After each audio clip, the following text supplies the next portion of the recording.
Hey guys, what's up? In this video, I'm going to teach you how to build a pre-built gaming PC.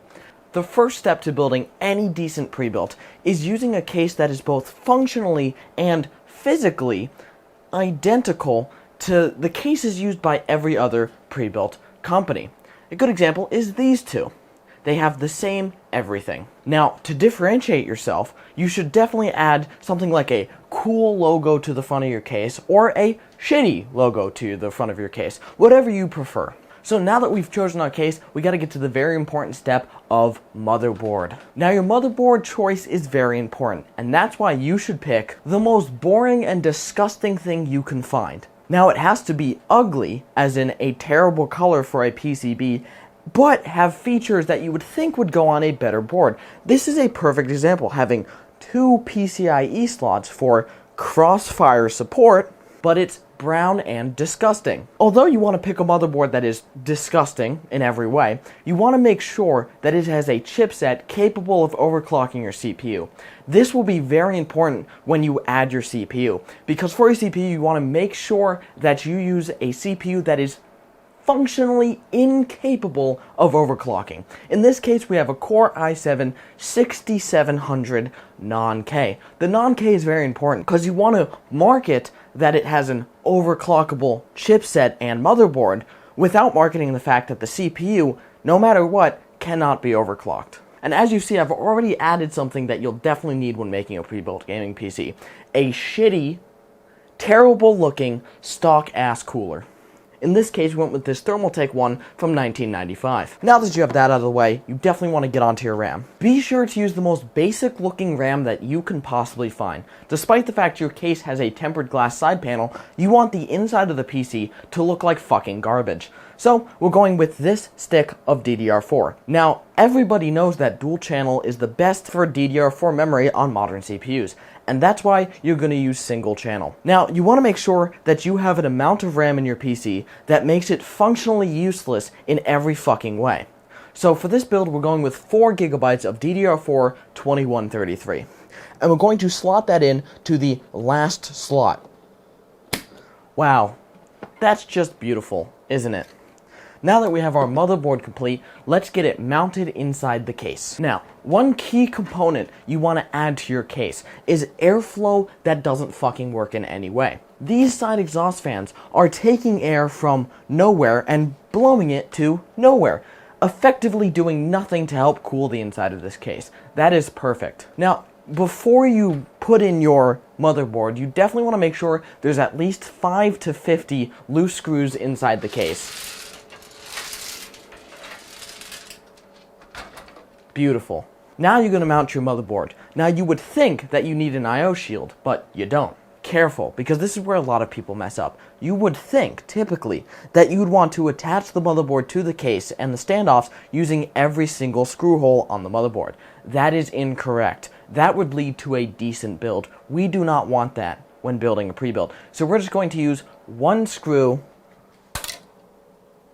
We're going to use no screws. Perfect. Now our motherboard is fully secure and definitely won't break in shipping. Alright, now that that's all set, let's move on to the power supply. Now you would think if you're selling a PC to somebody who's paying you extra to put it together and is paying for premium parts, that you'd want to use a good, maybe 80 plus bronze rated power supply.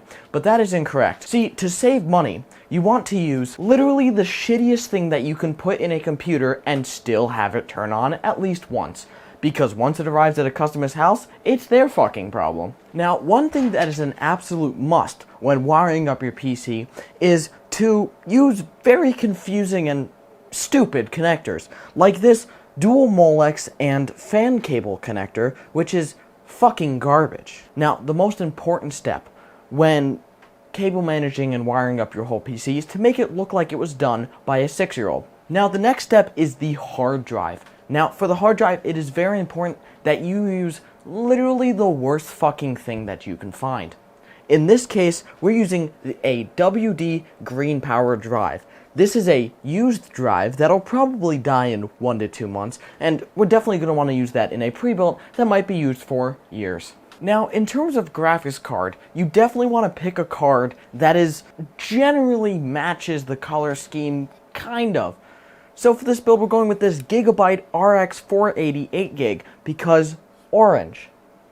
Now, the specs of the card, or how powerful it is, or how well it actually matches the power of the system, does not matter, as long as it kind of matches the aesthetic you're going for, Halloween. Now, the last thing you want to do is just close up the side panels and give it a boot test, but be careful when closing the panels. Now, although these are called thumb screws, you want to make sure that you actually use a screwdriver to screw it into the case so that it is literally impossible to use them as a thumb screw. And just like that, you have completed your pre-built gaming PC. Now, all that's left to do is power it on and hope it doesn't explode. Alright, here we go. Power supply is turned on. There is no indicator to tell us that this thing is not going to blow up.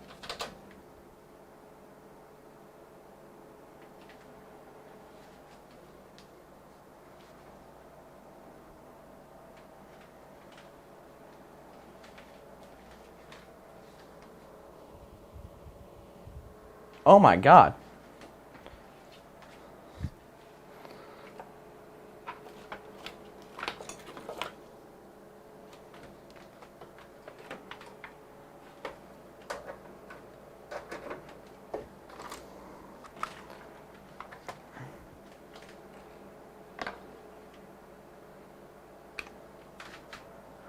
So, as you can see, our PC actually booted, but be careful not to restart it because it will only boot about 7 times successfully after this, and you want to save those for the customer. In this case, you have finished your build. Now, it's important to install Windows on a drive, but not to put it in the computer, and when the customer asks about it, tell them it's in there, you just have to find it.